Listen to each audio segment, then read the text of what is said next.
नमस्कार दोस्तों, आप सभी का फिर से पलसानी नर्सिंग क्लासेस पे स्वागत है। जैसा कि अपने लास्ट लेक्चर में पढ़ा था मेंटल इलनेस के बारे में, तो दोस्तों आज अपन बात करेंगे क्लासिफिकेशन ऑफ मेंटल डिसऑर्डर। जितने भी मेंटल डिसऑर्डर पढ़ने वाले हैं उनके पहले क्या देखेंगे, क्लासिफिकेशन, कि क्या क्लासिफिकेशन होता है। तो अपने दो बातें ध्यान रखना, पेन को अपनी साथ में ले लेना, क्योंकि जो आज मैं बताने जा रहा हूँ बहुत ही इंपॉर्टेंट है। किसी भी चीज़ को अपन कंप्लीटली जानने से पहले उसको ओवरव्यू करना बहुत ज़रूरी होता है। तो सबसे पहले अपन बेटा मेंटल डिसऑर्डर की क्या क्या क्लासिफिकेशन है उनके बारे में बात करेंगे। बिना टाइम वेस्ट करते हुए आज का लेक्चर स्टार्ट करते हैं और ध्यान से पढ़ना, ठीक है। तो फर्स्ट ऑफ ऑल बात करें कि क्लासिफिकेशन क्या है। तो बेटा इनको जो क्लासिफिकेशन है उसको बेसिकली तीन भागों में, मतलब तीन डिवाइडेशन में डाला गया है। तो यहां पे लिख सकते हो 3 टाइप्स ऑफ क्लासिफिकेशन। कितने प्रकार के क्लासिफिकेशन बच्चों? 3 प्रकार के क्लासिफिकेशन है। तो कौन कौन से हैं वो देखो। फर्स्ट है बेटा अपना ICD-10। कौन सा है?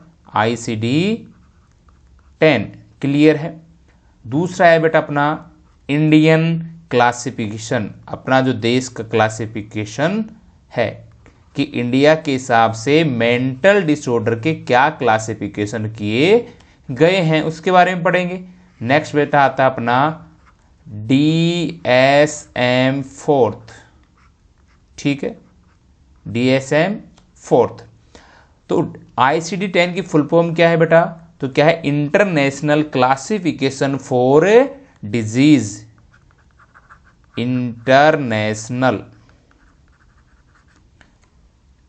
क्लासिफिकेशन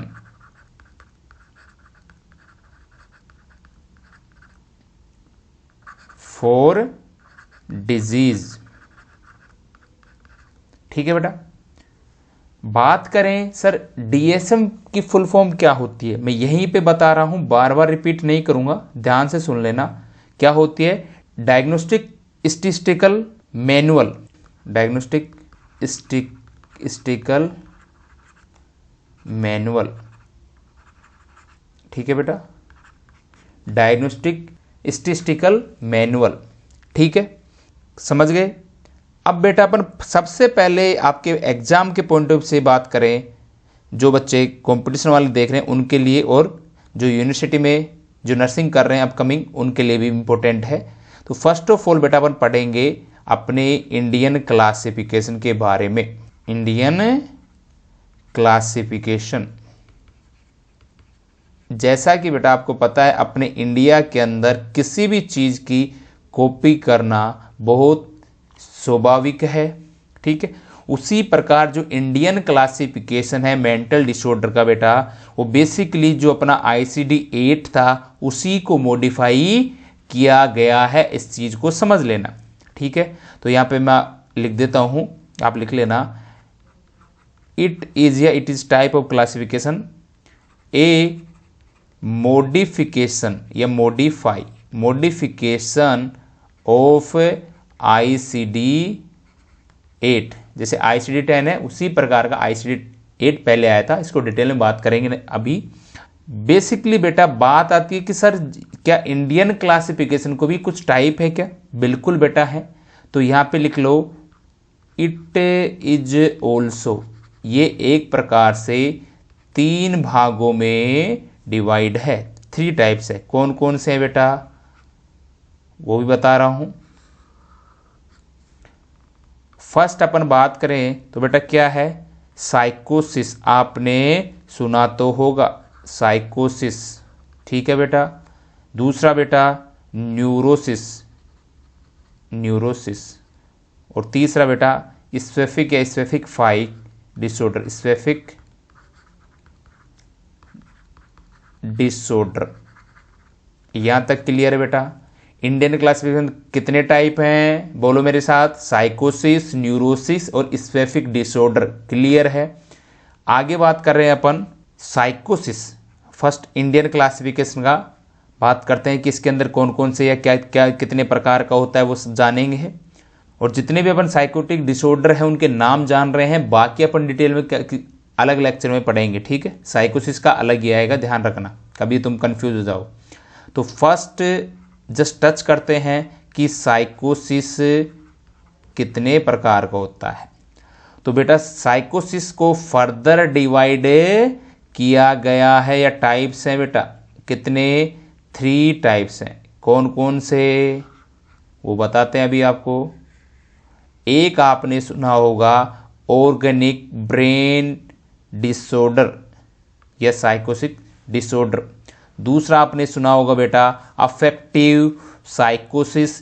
तीसरा आपने सुना होगा बेटा फंक्शनल डिसऑर्डर या साइकोसिस। क्लियर है। तो फर्स्ट मैं लिख रहा हूं यहां पे बेटा कौन सा, ऑर्गेनिक, साथ के साथ बोलते भी जाओ और लिखते भी जाओ, ऑर्गेनिक ब्रेन डिसऑर्डर। क्लियर है यहां पे, ठीक है। दूसरा है बेटा अपन ने, मैंने क्या बताया अभी, अफेक्टिव, कौन सा, अफेक्टिव साइकोसिस। कौन सा है, अफेक्टिव साइकोसिस, या बोल सकते हो यहां पे इमोशन, ठीक है, क्या है, इमोशन। क्लियर है। और तीसरा बेटा कौन सा है, सर फंक्शनल बताया था आपने, तो फंक्शनली होगा, तो डिसऑर्डर लिख लो बेटा यहाँ पे, या फिर बेटा आप लिख सकते हो ओब्लिक करके लिख लेना साइकोसिस, फंक्शनल साइकोसिस। यहां तक क्लियर। अब इनमें बता देता हूं क्या क्या आते हैं बेटा। तो यहां पे देखिए जो अपन ब्रेन डिसऑर्डर पढ़ेंगे, जितने ऑर्गेनिक ब्रेन डिसऑर्डर उसके अंदर बेटा आता है डेलीरियम, डिमेंशिया आता है, ठीक है। तो यहां पे लिख लो डेलीरियम। क्लियर है बेटा। दूसरा है बेटा डिमेंशिया। क्लियर है। इसी की बात करें अफेक्टिव, तो बेटा बोल सकते हैं इनके अंदर मूड, जो जितने भी डिसऑर्डर होते हैं उनके बारे में पढ़ा जाता है या देखा जाता है। तो बेटा फर्स्ट आता है इसमें मेनिया, ठीक है। सेकंड आता है बेटा डिप्रेशन, इसको याद कर लेना, कभी खुशी गम।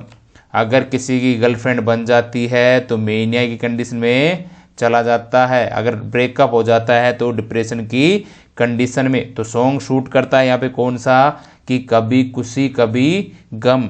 बात करते हैं फंक्शनल की बेटा, तो क्या है, एक आता है इसमें सीजोफ्रेनिया, दूसरा आता है डेल्यूजन, कौन सा, सीजोफ्रेनिया, और दूसरा आता है बेटा कौन सा, डेल्यूजन, कौन सा, डेल्यूजन। ये अपन ने जस्ट टच किया है कि साइकोसिस क्या है, ठीक है, उसके टाइप्स देखे हैं। अब बात करते हैं बेटा अपन इसके अंदर कि न्यूरोसिस भी बताया था, तो इसी का इंडियन क्लासिफिकेशन का न्यूरोसिस देखते हैं कि न्यूरोसिस क्या कहना चाहता है अपन से। तो न्यूरोसिस की बात करें तो बेटा इसके अंदर अपन क्या पढ़ेंगे, एक होता है, ये बोल सकते हैं सर इसके अंदर एक तो देखा जाता है एंजाइटी, क्या देखी जाती है, एंजाइटी या फियर। एक होता है बेटा OCD, obsessive compulsive disorder, full form लिख लेना, ऑब्सेसिव कंपल्सिव डिसऑर्डर, ठीक है बेटा। एक इसके अंदर होता है कौन सा, DCD, इसकी फुल फॉर्म होती है डिसोसिएटिव कन्वर्जन डिसऑर्डर, इसकी भी लिख लो डिसोसिएटिव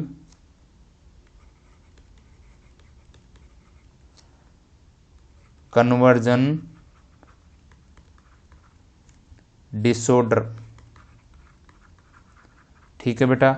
एक होता है बेटा हाइपोकोंड्रियासिस, तो लिख लो हाइपोकोंड्रियासिस,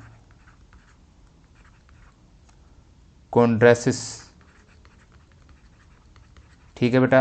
और एक होता है फोबिया, बाकी भी होते हैं, बेसिकली न्यूरोसिस पढ़ेंगे तो उनके अंदर कंप्लीट जानेंगे क्या होता है। अभी के लिए आप मानो कि एंजाइटी होता है, OCD होता है, DCD होता है, हाइपोकोंड्रियासिस होता है, फोबिया होता है। क्लियर है बेटा। मैंने याद होगा कि अपन ने इंडियन क्लासिफिकेशन में थर्ड टाइप कौन सा पढ़ा था सर? पढ़ा था हमने स्पेसिफिक डिसऑर्डर पढ़े थे, ठीक है, स्पेसिफिक डिसऑर्डर। बेटा ध्यान रखना, कोई चीज़ में कंफ्यूज मत होना, ठीक है, क्योंकि क्लासिफिकेशन की लहर आने वाली है। क्या आएगी? लहर, तबाही मचाने वाली है। घबराना नहीं है, क्योंकि मैं आपके साथ हूँ। इसको step to step easy way में पढ़ने वाले हैं। साइकेट्रिक जिन बच्चों का बेसिक क्लियर नहीं है उसको क्लियर कराना पलसानिया नर्सिंग क्लासेस पे ही मिलेगा। इसी प्लेटफॉर्म को आपको पूरी साइकेट्रिक मिलेगी, टेंशन मत लो। बाकी लोग आएंगे, वो भी आएंगे, लेकिन अभी अपन क्या स्टार्ट कर रखे हैं? साइकेट्रिक। तो इसके अंदर बात करते हैं स्पेसिफिक डिसऑर्डर के अंदर। तो बेटा चाइल्डिश मतलब बच्चे वाले डिसऑर्डर देखने को मिलेगा। नाम से ही पता चल रहा है बेटा, नाम में ही सब कुछ रखा है, ध्यान रखना। जैसे कि MR मेंटल रिटार्डेशन आपने सपीडिया के अंदर पढ़ा होगा। एक होता है बेटा ऑटिज्म, ठीक है, कुछ जितने भी डिसऑर्डर उनकी बात कर रहा हूं। एक होता है बेटा पीका, ADHD, ठीक है। एक होता है बेटा एनुरेसिस, ठीक है। ये बच्चों के डिसऑर्डर अब मैंने बता दिए हैं। और कुछ स्पेशल या स्पेसिफिक कुछ अदर डिसऑर्डर मिलते हैं, जैसे कि बेटा पर्सनालिटी डिसऑर्डर,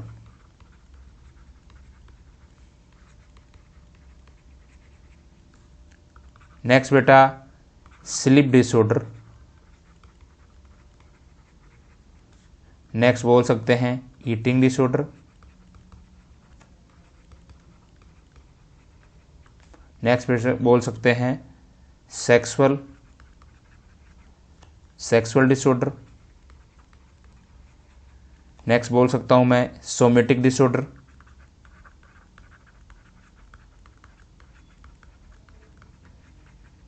ठीक है।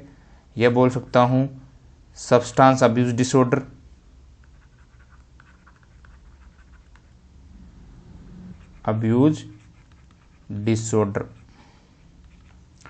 ठीक है। एल्कोहलिज्म हो गया, ठीक है। स्पेसिफिक डिसऑर्डर में बात की बेटा जो चाइल्ड बच्चों के अंदर देखने को मिलता है, तो कौन कौन से? MR, ऑटिज्म, पीका, ADHD, एनुरेसिस, बाकी भी मिलते हैं, ठीक है। और इसकी बात करें अदर पर्सनालिटी डिसऑर्डर, डिसऑर्गेनाइज देखने को मिल सकता है। स्लीप डिसऑर्डर, स्लीप जो नींद आने की पैटर्न होता है उसके अंदर चेंजेस देखने को मिल सकते हैं। Eating disorder, sexual disorder, somatic disorder. एक प्रकार से जो सोमेटिक होता है, जो बेटा कैसे होता है, रिलेटेड बॉडी के रिलेटेड डिसऑर्डर होता है, ठीक है। सब्सटेंस अब्यूज, कोई एल्कोहलिज्म का यूज कर रहा है या फिर अदर कोई सब्सटेंस का यूज कर रहा है, ये सारे किसके अंदर आते हैं? स्पेसिफिक डिसऑर्डर में। आई होप आपको बेटा यहां तक क्लियर हो गया होगा, ठीक है। नेक्स्ट अपन बात कर लेते हैं डेफिनेशन की, कि सर आपने टाइप्स तो बता दिए साइकोसिस के, लेकिन आपने सर डेफिनेशन नहीं बताई। वो अभी तक हमारे नोट्स में नहीं बना पाए या नहीं लिख पाए। जिन बच्चों ने ध्यान दिया होगा वो बना भी सकता है। इसमें बेटा बेसिकली क्या होता है कि इसके अंदर जो बिहेवियर होता है ना पर्सन का, इंडिविजुअल क्लाइंट के अंदर या पर्सन के अंदर क्या होता है? डिस्टर्बेंस देखने को मिलता है। तो आपको पता होगा कि अगर बिहेवियर के अंदर डिस्टर्बेंस या चेंजेस देखने को मिलते हैं, जैसे कि उसकी थिंकिंग, थॉट, इमोशंस, परसेप्शन, इनके अंदर चेंजेस होना, इसी को क्या कह देते हैं बेटा? साइकोसिस। और साइकोसिस को बेटा माना जाता है या बोला जाता है कि जो साइकोसिस है एक प्रकार से सीवियर मेंटल डिसऑर्डर है। इसके अंदर हॉस्पिटल की रिक्वायरमेंट भी पड़ती है। तो आप डेफिनेशन लिखो, 1 बाय 1 क्लियर करूंगा, ये मेरा वादा है। कंटिन्यू आप बने रहना क्लास में, आज बहुत कुछ सीख के जाओगे आप। तो इट इज, डेफिनेशन लिखो, it is a severe mental disorder. कैसा डिसऑर्डर है बेटा? कि सर सीवियर है। दैट या विच इज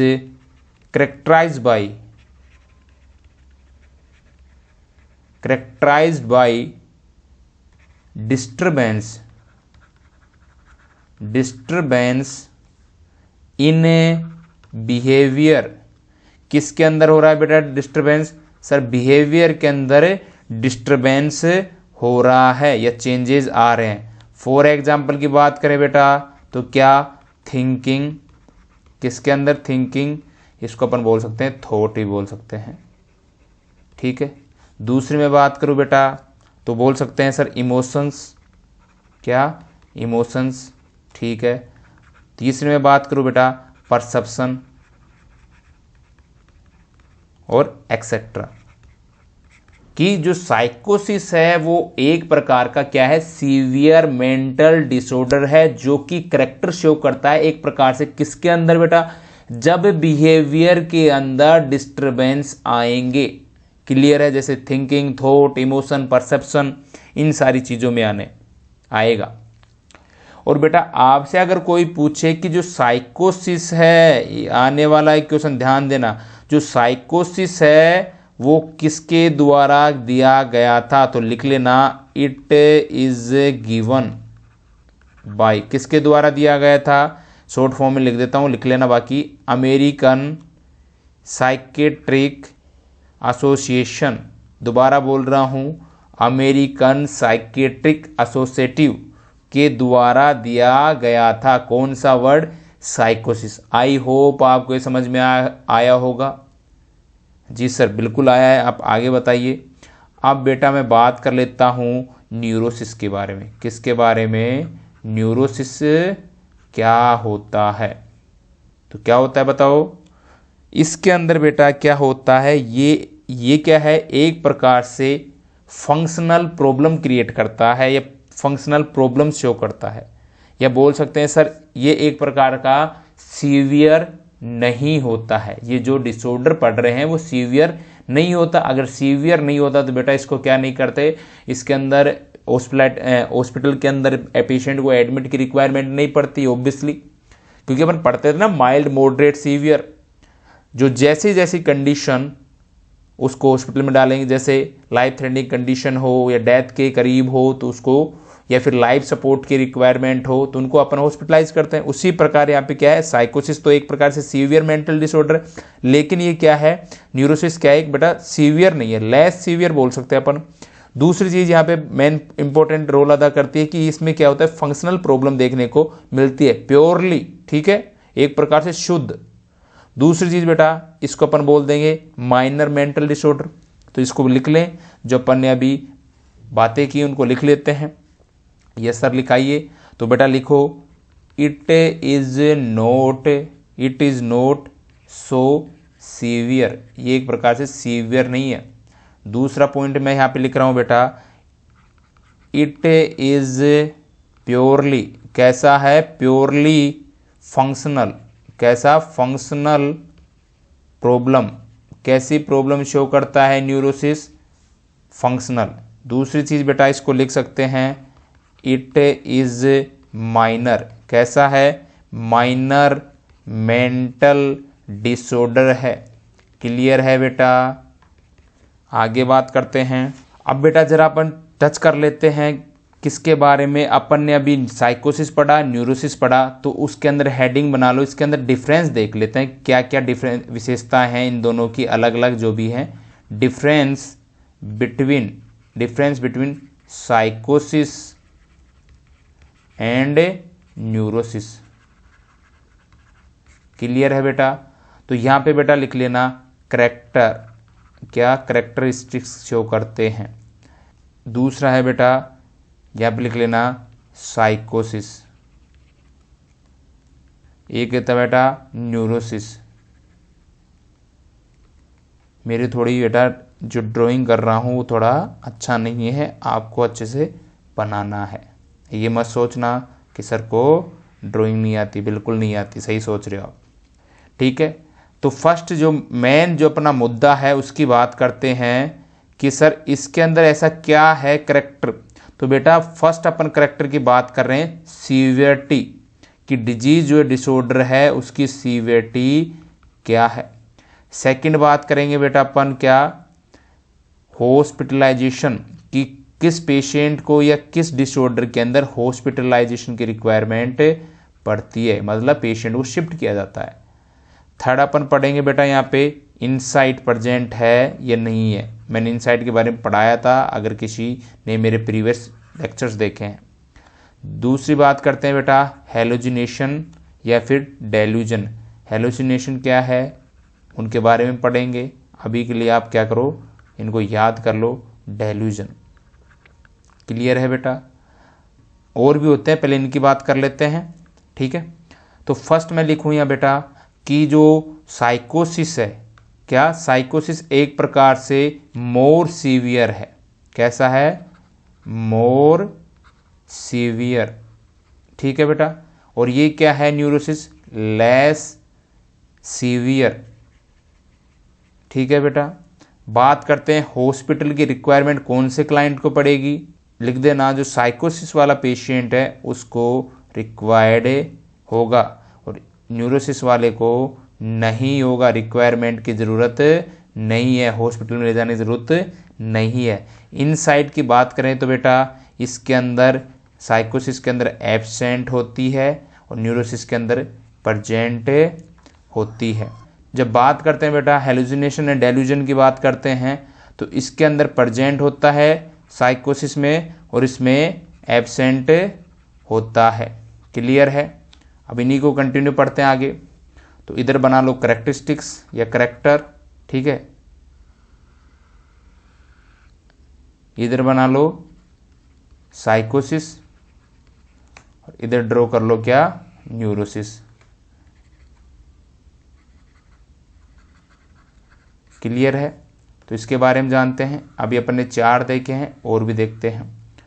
फर्स्ट बात करूं बेटा तो इसके बाद क्या होगा, आपको पता है साइकोसिस न्यूरोसिस में क्या पर्सनैलिटी के अंदर कुछ चेंजेस आएंगे। तो 5th लिख दो यहाँ पे पर्सनैलिटी।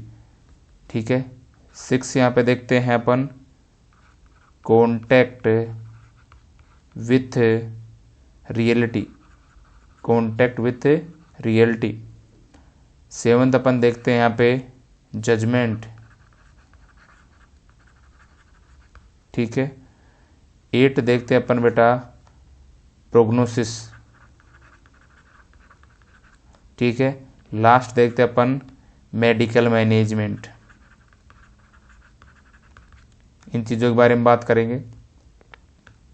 तो पर्सनालिटी साइकोसिस में कैसी होती है बेटा? तो बोल देना डिसऑर्गेनाइज। क्या होती है? डिसऑर्गेनाइज होती है। ठीक है, चेंजेज आते हैं। क्लियर है? बात करें इधर तो इसमें क्या होती है? ऑर्गेनाइज। पर्सनालिटी पे कोई इफेक्ट नहीं आता है न्यूरोसिस में। ठीक है, कॉन्टैक्ट विथ रियलिटी। रियलिटी से किसका लगाव रहता है या किस में रहता है? तो साइकोसिस में बेटा क्या रहेगा? एब्सेंट रहेगा, न्यूरोसिस में प्रेजेंट रहेगा।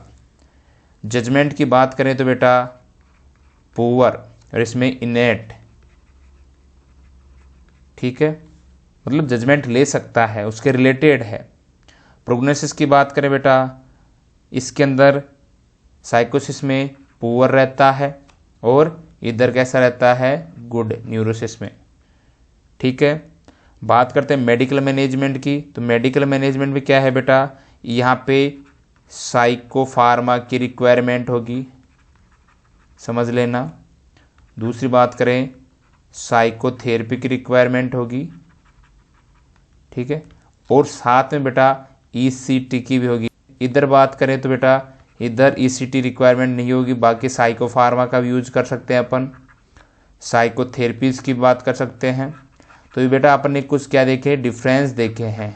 ठीक है, जैसे कि सीवियरिटी किस में प्रेजेंट होती है, हॉस्पिटलाइजेशन किसको रिक्वायरमेंट होता है, इनसाइट कैसा होता है, हेलुसिनेशन डेल्यूजन का क्या होता है, किस में प्रेजेंट होता है, पर्सनैलिटी क्या कहाँ ऑर्गेनाइज होती है, कहाँ डिसऑर्गेनाइज होती है, कॉन्टैक्ट विद रियलिटी क्या होता है, जजमेंट है, प्रोग्नोसिस, सो ऑन अपन ने सभी देखे हैं। आई होप आपको यहाँ तक समझ में आ गया होगा कि न्यूरोसिस क्या है, साइकोसिस क्या है। ठीक है, अब आगे बात करते हैं। यहाँ पे अपन ने इंडियन क्लासिफिकेशन पढ़ लिए हैं बेटा। तो एक बारी बता दूं कि इंडियन क्लासिफिकेशन में अपन ने क्या क्या देखा है वो देख लो।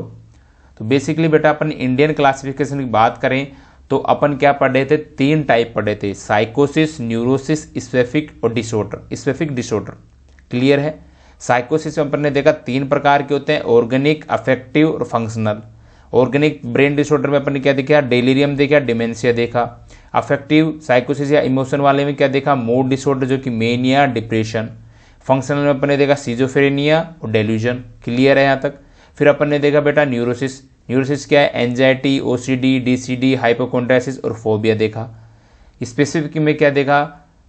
चाइल्ड डिसऑर्डर देखें जैसे एमआर, ऑटिज्म, पीका, ADHD, enuresis, personality disorder, sleep disorder, sexual disorder, somatic disorder, eating disorder, so on. ठीक है, फिर अपन ने बात की साइकोसिस की डेफिनेशन क्या होती है, तो आपको पता होगा, मैंने बताया था, अभी बताया था, सीवियर मेंटल डिसऑर्डर होता है जो कि डिस्टर्बेंस क्रिएट करता है कहाँ, बिहेवियर के अंदर, जिसकी वजह से थिंकिंग, इमोशन, परसेप्शन में चेंजेस आने को होते हैं, एटीट्यूड वगैरह में। क्लियर है। और ये किसने दिया था, अमेरिकन साइकेट्रिक एसोसिएशन ने दिया था। ये जो न्यूरोसिस साइकोसिस वर्ड है, न्यूरोसिस अपन ने देखा बेटा ये ज़्यादा सीवियर नहीं होता है, माइनर मेंटल डिसऑर्डर माना जाता है, और ये एक प्रकार से क्या करता है, प्योरली फंक्शनल प्रॉब्लम क्रिएट करता है। ठीक है, डिफरेंस देखा अपन ने।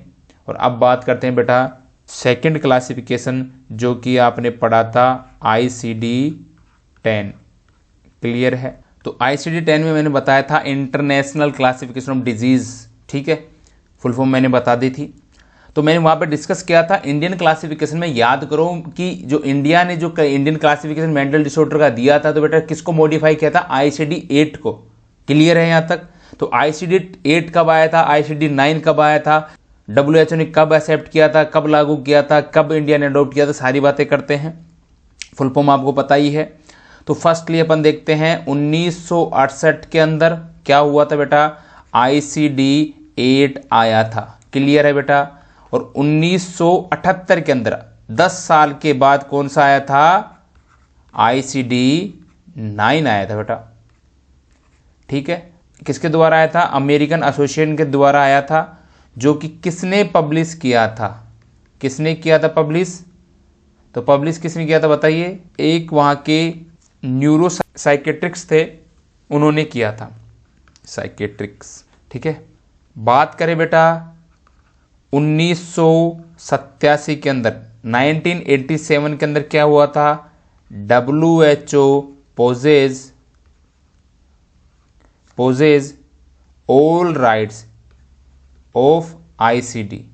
जितने भी ICD के राइट्स थे, अधिकार थे, WHO ने 1987 के अंदर अपने अधिकार में ले लिया था या अपने में इंक्लूड कर लिया था। बात करते हैं बेटा 1992, तो इसके अंदर क्या हुआ था, जो WHO है उसने पब्लिश किया था, क्या किया था, पब्लिश किया था, क्या, ICD-10 जिसके बारे में अपन पढ़ रहे हैं। ठीक है। और बेटा जब बात करते हैं इंडिया की, तो इंडिया ने 2000 के अंदर, 2000 के अंदर क्या किया था, इसको अडोप्ट किया था, किसको बेटा, ICD-10 को अडोप्ट किया गया था इंडियन गवर्नमेंट के द्वारा। ठीक है, यहाँ तक क्लियर है बेटा। ICD-10 क्या है, कब आया ICD-8, कब आया ICD-9, कब WHO ने एक्सेप्ट किया, कब उसको पब्लिश किया, कब इंडिया ने अडोप्ट किया। क्लियर है यहाँ तक। यस सर, आगे चलिए। तो बेटा मैं यहाँ पे बात कर रहा हूँ कुछ की वर्ड्स की, क्या की वर्ड्स या कुछ की पॉइंट्स की बात करेंगे, वन बाय वन अपन उनके बारे में जानते हैं।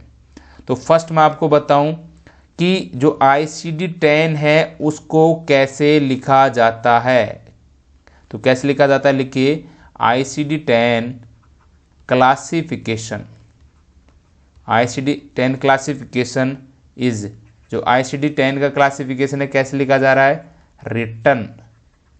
रिटन इन अल्फा, क्या, अल्फा न्यूमेरिक। तो अल्फा का मतलब बेटा जो ABCD है, ठीक है, अल्फाबेट से हैं। न्यूमेरिक का मतलब बेटा नंबर से रिलेटेड। जो ICD का क्लासिफिकेशन है वो अल्फा न्यूमेरिक फॉर्म में लिखा जाता है। एक इंग्लिश का वर्ड बोल लो या अंग्रेजी का वर्ड बोल लो, एक मैथ का या गणित का होता है। यहाँ तक क्लियर है बेटा। जो ICD-10 है उसके अंदर कितने चैप्टर्स होते हैं, तो कितने होते हैं बेटा, 21। तो लिखो चैप्टर्स इन या ऑफ ICD-10, तो कितने बताए मैंने बेटा, 21, कितने, 21 होते हैं। बात करते हैं जो भी साइकेट्रिक डिजीज हैं वो कौन से चैप्टर में पढ़ते हैं, टोटल कितने बताए, 21 बताए हैं। तो साइकेट्रिक डिजीज किस में पढ़ते हैं? तो बेटा 5th चैप्टर के अंदर पढ़ते हैं, ध्यान दे लेना, ठीक है। बात करें कि जो साइकेट्रिक डिजीज कंडीशन है उसका कोई सिंबल या किससे डिनोट करते हैं सर, वो तो बताओ। तो psychiatric disease is denoted as F capital, जो बड़ा वाला एफ है, एफ फॉर फिश, उससे डिनोट करते हैं, ध्यान में रखना है आपको। ये की पॉइंट्स हो गए। अब बेटा अपन बात करेंगे क्लासिफिकेशन के बारे में कि ICD-10 या ICD का क्लासिफिकेशन क्या है।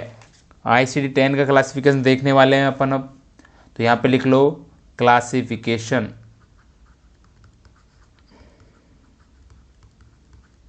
क्लियर है यहाँ पे? अब वन बाय वन डिस्कस करेंगे।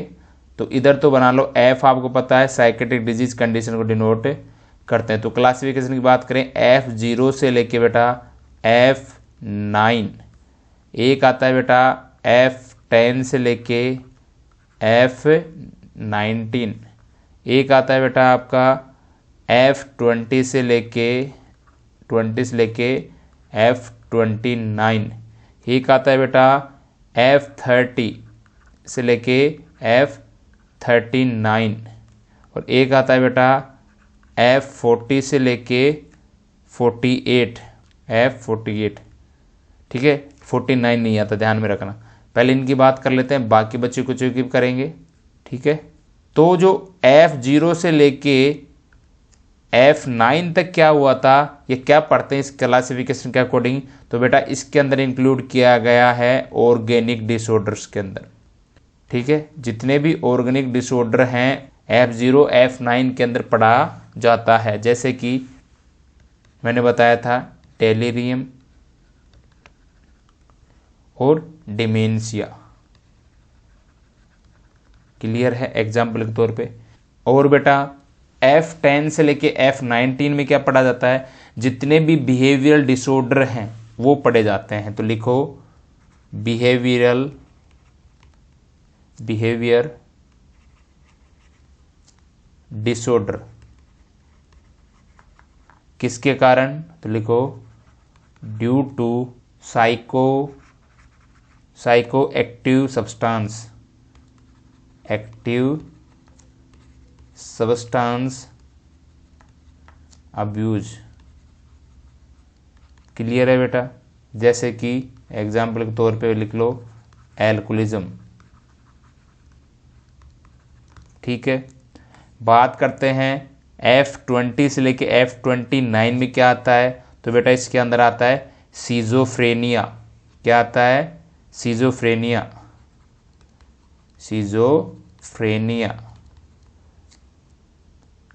और बात करें बेटा इसके साथ साथ क्या आता है? डेल्यूजनल डिसऑर्डर, डेल्यूजन के जो डिसऑर्डर है वो डिसऑर्डर। क्लियर है? F30 से लेके F39 में बेटा अपन बेसिकली किसकी बात करेंगे? मूड अफेक्टिव डिसऑर्डर की बात करेंगे, मूड डिसऑर्डर बोल सकते हो। तो लिख लो यहाँ पे मूड अफेक्टिव डिसऑर्डर, ठीक है। इनको अच्छे से लिख लेना, याद कर लेना बेटा, क्योंकि ये पूरी साइकेट्रिक में आपको काम आएंगे। इसके अंदर बेसिकली बेटा जो मूड अफेक्टिव डिसऑर्डर है दो प्रकार का होता है। एक होता है बेटा यूनिपोलर, एक होता है बेटा बाईपोलर। जो यूनिपोलर है उसके अंदर एक टाइम में एक ही आपको मूड दिखाई देगा। जैसे अगर डिप्रेशन में है तो डिप्रेशन, मैनिक में तो मैनिक होगा, और बाईपोलर में दोनों साथ आते हैं, ठीक। कभी मेनिया कंडीशन में चला जाए, कभी डिप्रेशन कंडीशन में चला जाए, ये सारी चीज़ देखने को मिलती है। बात करते हैं बेटा F40 से लेके F48, 49 नहीं है, ध्यान रखना बेटा। तो इसमें क्या है? न्यूरोटिक और सोमेटोफॉर्म डिसऑर्डर पढ़ते हैं, जिसके अंदर मैं बोल सकता हूँ एक प्रकार से एंजाइटी या फिर फियर, ठीक है। यहाँ तक क्लियर है? अब आगे बढ़ते हैं, इसी सीरीज को कंटिन्यू करते हैं, क्योंकि अपन क्या पढ़ रहे हैं बेटा? क्लासिफिकेशन की बात कर रहे हैं। F48 के बाद क्या आता है बेटा? तो लिखो यहाँ पे F50 से लेके F59, ठीक है। और बेटा बात करें इसके अलावा क्या आता है, F60 से लेके F69, इनको एक एक चीज़ को आपको याद ही करना होगा बेटा, ठीक है। F80 से लेके F89, ठीक है। F90 से लेके F98, ठीक है। और बेटा F99 अलग देखेंगे। क्लियर है यहाँ तक। अब बात करें बेटा कि सर हमने F48 तक देख लिया था, 49 आता नहीं है। अब बात करें अपन F50 से लेके F59, इनमें क्या होता है कि जो बिहेवियर डिसऑर्डर हैं उनके साथ क्या होंगे, जो साइकोलॉजिकल डिस्टर्बेंस देखने को मिलेगा फिजिकल फैक्टर्स की वजह से, ठीक है। इनके अंदर बिहेवियर के अंदर चेंज आ जाएगा। तो यहाँ पे लिख लो आप बिहेवियरल डिसऑर्डर या बिहेवियर डिसऑर्डर, बिहेवियर डिसऑर्डर, ठीक है। इसके अंदर बोले एसोसिएटिव, एसोसिएटिव विथ साइकोलॉजिकल, या बोले psychological disturbance and physical factors, ठीक है। F50 F59 का पता चल गया, 50 59 का। जैसे एग्जाम्पल के तौर पे बोलूँ बेटा, इसमें जैसे ईटिंग डिसऑर्डर है, ठीक है, स्लीप डिसऑर्डर है, ये सारे है ना। F70 से लेके F79 में क्या होता है बेटा, MR मेंटल रिटार्डेशन देखने को मिलता है। F80 से लेके F89 में क्या होता है बेटा, साइकोलॉजिकल डेवलपमेंट डिसऑर्डर देखने को मिलता है, ठीक है। तो यहाँ पे लिखो साइकोलॉजिकल डेवलपमेंट डिसऑर्डर, ठीक है। एग्जाम्पल के तौर पे बेटा लैंग्वेज डिसऑर्डर, ठीक है, लैंग्वेज में प्रॉब्लम आना, ठीक है। बात करूं बेटा F90 से लेके F98 में क्या होता है बेटा, तो अपन ने स्पेसिफिक में देखा था चाइल्ड या चाइल्डिश डिसऑर्डर देखा था, ठीक है, वो इसके अंदर आएंगे चाइल्डिश डिसऑर्डर, जैसे कि मैंने बताया था ऑटिज्म वगैरह, पीका वगैरह, ठीक है, ऑटिज्म। और बेटा F99 में कैसे आता है, अनस्पेसिफाइड या अनस्पेसिफिक डिसऑर्डर आते हैं, ठीक है।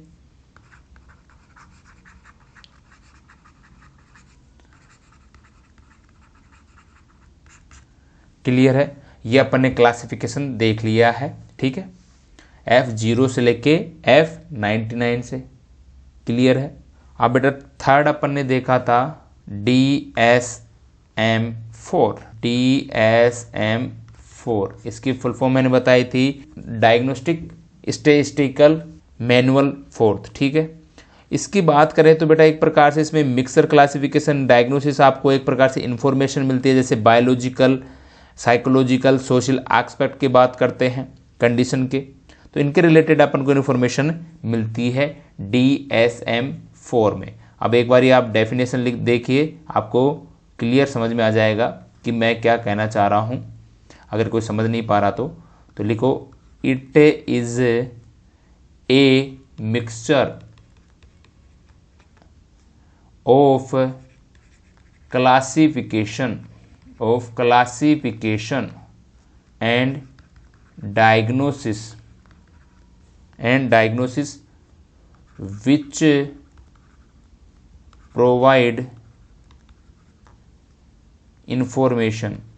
जो क्लासिफिकेशन है इसका वो अपन को एक प्रकार से इंफॉर्मेशन का काम करता है, किसके रिगार्डिंग बायोलॉजिकल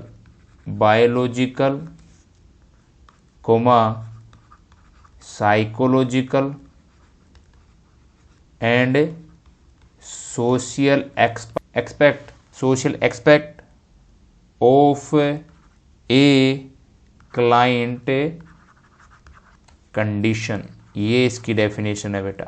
मैंने क्या बोला अभी कि एक प्रकार से जो DSM-4 का क्लासिफिकेशन है या डायग्नोसिस है, अपन को इन्फॉर्मेशन प्रोवाइड कराने का काम करता है। किसके regarding? Biological, psychological, social expect, client की कंडीशन अपन को दर्शाता है। ये इसकी डेफिनेशन थी। क्लियर है यहाँ तक? ठीक है बेटा। तो जो DSM है वो फर्स्ट कब आया था, सेकंड कब आया था, थर्ड कब आया था, फोर्थ कब आया था? ठीक है। और बेटा आपको बता दूं फिफ्थ भी आ चुका है। इनके बारे में जानते हैं। फर्स्ट 1952 में, 1952 में DSM फर्स्ट आया था। क्लियर है बेटा। 1958 में, 1958 के अंदर DSM सेकंड आया था। 1980 के अंदर DSM थर्ड आया था। 1994 के अंदर बेटा DSM क्या था? फोर्थ आया था। ठीक है। और बेटा 18 मई 2013 के अंदर DSM फिफ्थ आ चुका है। तो ये कब कब DSM आए हैं वो मैंने आपको बता दिया है। ठीक है। और बेटा इसी के साथ कुछ लिख लेना नोट बना के कि जो DSM है फोर्थ वाला, उसको कब रिवाइज या रिवीजन किया गया था। जो टेक्स्ट थे उनके जो वर्ड्स थे उनके अंदर तो लिखो यहाँ पे नोट में, इन 2000 इट वाज क्या बेटा? DSM fourth was revised, so text revision is known as, उसे क्या बोला जाता है? DSM fourth TR।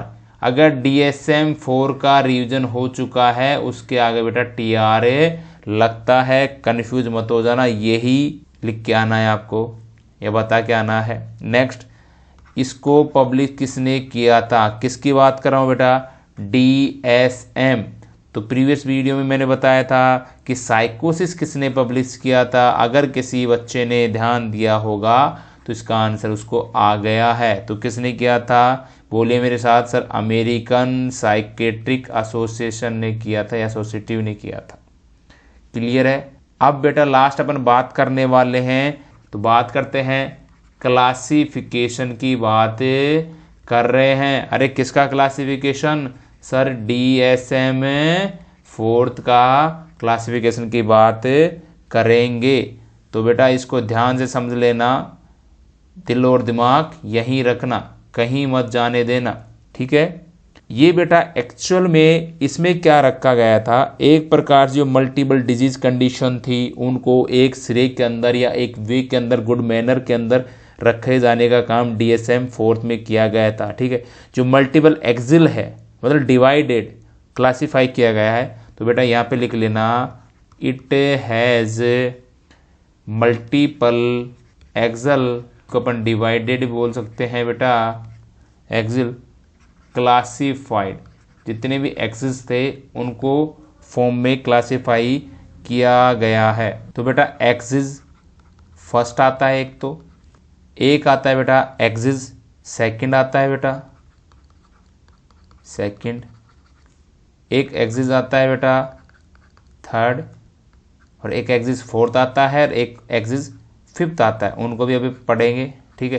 तो फर्स्ट एक्सिस की बात करें तो बेटा जो प्रेजेंट क्लिनिकल कंडीशन है उसको किस में रखा गया है बेटा? एक्सिस फर्स्ट के अंदर। ठीक है। तो यहाँ पे लिख लो प्रेजेंट क्लिनिकल कंडीशन। कोई क्लाइंट की अगर क्लिनिकल कंडीशन है प्रेजेंट में, उसको एक्सिस फर्स्ट में रखा गया है। ध्यान दे लो बेटा। यहाँ पे सेकंड में बात करूं कि सर एक्सिस सेकंड के अंदर क्या रखा गया है, तो बेटा जो मेंटल रिटार्डेशन है MR और पर्सनैलिटी, जितने भी पर्सनैलिटी के डिसऑर्डर्स हैं उनको एक्सिस सेकंड के अंदर रखा गया था या इंक्लूड किया गया था। ठीक है बेटा। अरे बोलो तो सही। तो और बात करते हैं एक्सिस थर्ड के अंदर क्या रखा गया था? जो फिजिकल डिसऑर्डर हैं, जो जनरल मेडिकल कंडीशन या डिसऑर्डर है, उनको इंक्लूड किया गया था। मेरे साथ बोलते जाओ, फिजिकल क्या? Physical disorders and journal medical general medical disorder. Clear है बेटा यहाँ तक। अब बात कर लेते हैं बचे हुए एक्सिस की। तो एक्सिस फोर्थ की बात करते हैं। कुल टोटल बेटा आए हैं कितने, 5 आए हैं, ध्यान रखना फोर्थ।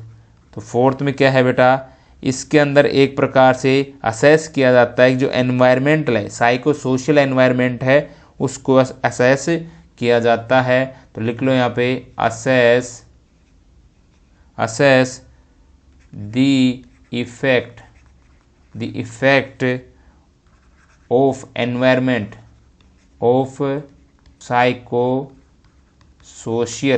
साइकोसोशियल एंजाइटी या फियर ऑन पेशेंट बिहेवियर। समझ में आया कि एनवायरमेंट कहने का मतलब जो साइको सोशल एनवायरमेंट की वजह से अगर किसी पर्टिकुलर क्लाइंट या पेशेंट पे एंजाइटी फीवर की कंडीशन या इफेक्ट देखने को मिले, बिहेवियर एंजाइटी से वजह से क्या होगा, बिहेवियर चेंजेस होंगे।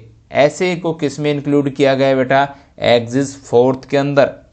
और लास्ट एंड फाइनल बात कर रहा हूं बेटा एक्सिस फिफ्थ की। ध्यान रखना बेटा, इसके अंदर क्या है, ओवरऑल जितना भी असेसमेंट है पेशेंट का लास्ट 1 साल का, लास्ट 1 ईयर का, तो यहां पे लिखो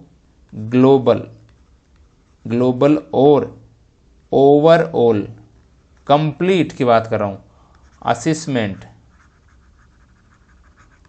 लास्ट 1 ईयर। जैसे कि आजकल की जनरेशन में चल रहा है लव फेलियर, या लव की किसी जिससे आप प्यार करते थे उसकी डेथ हो गई, ठीक है। तो बेटा आज के लिए अपन ने क्लासिफिकेशन सारे देख चुके हैं, ठीक है, जिसके अंदर 3 पढ़े अपन ने स्टार्टिंग में, थोड़ा रिवाइज कराने की कोशिश करता हूं। याद करो अपन ने पढ़े थे 3 क्लासिफिकेशन, कौन कौन से, ICD-10, इंडियन क्लासिफिकेशन और DSM 4th। क्लियर है। फिर अपन ने इंडियन क्लासिफिकेशन देखा। इंडियन क्लासिफिकेशन में फिर से 3 प्रकार के देखे, ऑर्गेनिक ब्रेन वाला देखा, फंक्शनल देखा, और क्या देखा था बेटा बताओ, अफेक्टिव, इमोशन या साइकोसिस देखा, ठीक है। ठीक है, आज अपन ने कंप्लीट क्लासिफिकेशन देख लिया, टाइप्स देख लिए अपन ने मेंटल डिसऑर्डर के लिए। वीडियो कैसा लगा कमेंट बॉक्स में बताएं। अगर आपको कोई क्वेरीज है तो इंडिविजुअली आप मेरे से समझना चाहते हो तो आप मेरे को अदर सोशल हैंडल्स है उनके लिंक डिस्क्रिप्शन में है, ठीक है। चैनल को सब्सक्राइब करें, जो सब्सक्राइब बटन दिख रहा है ना उस पर प्रेस कर देना, और साथ में बेल आइकन को दबाया करो। यार तुम लोग वीडियो देख लेते हो लेकिन सब्सक्राइब नहीं करते हो, वीडियो को लाइक नहीं करते, तो मोटिवेशन कहाँ से मिलेगी। तो मोटिवेशन का काम करो, एक एनर्जी प्रोवाइड कराने का काम करो। मुझे बड़ा अच्छा लगता है जब ये लाइक मिलता है, वीडियो को सब्सक्राइब बढ़ते हैं, तो इससे ही मेरे को एक इंडिविजुअल इन्फॉर्मेशन आती है कि बच्चों को या मेरे जो PNC फैमिली है उनको रिक्वायरमेंट या अच्छे लेक्चर या वीडियोस मिल रहे हैं। जय हिंद, जय भारत,